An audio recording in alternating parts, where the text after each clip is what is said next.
Buongiorno, sono Michele Sergio del Caffè Gambrinus, ci troviamo in via Chiaia e oggi faremo il tutorial del caffè shakerato. Come fare un caffè shakerato in pochi minuti a casa, è facilissimo.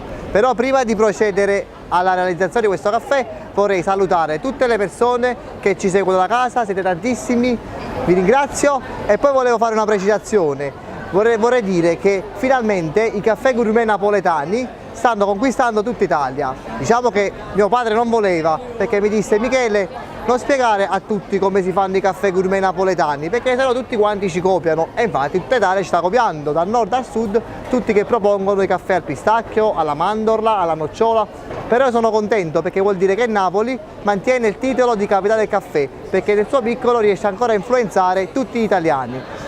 Procediamo alla realizzazione del caffè shakerato. Dunque, è facilissimo: 2 tazzine da caffè, 4 cucchiai di zucchero, 4 cubetti di ghiaccio e si versano tutti dentro a questo robottino da cucina tritatutto. Prima di tutto prendiamo 2 tazzine, 1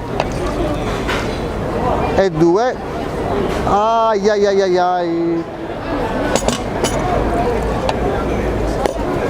4 cucchiai di zucchero, 1, 2, 3 e 4 e 4 cubetti di ghiaccio,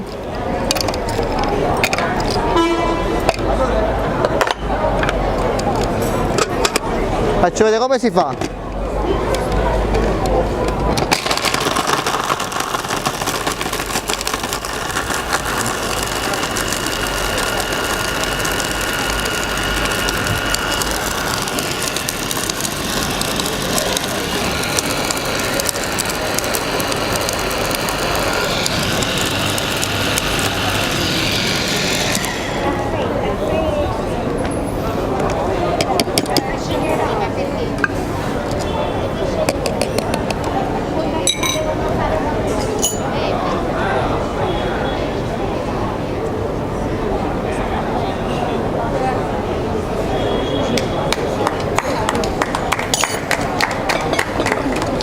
In 2 minuti si fa il caffè shakerato a casa.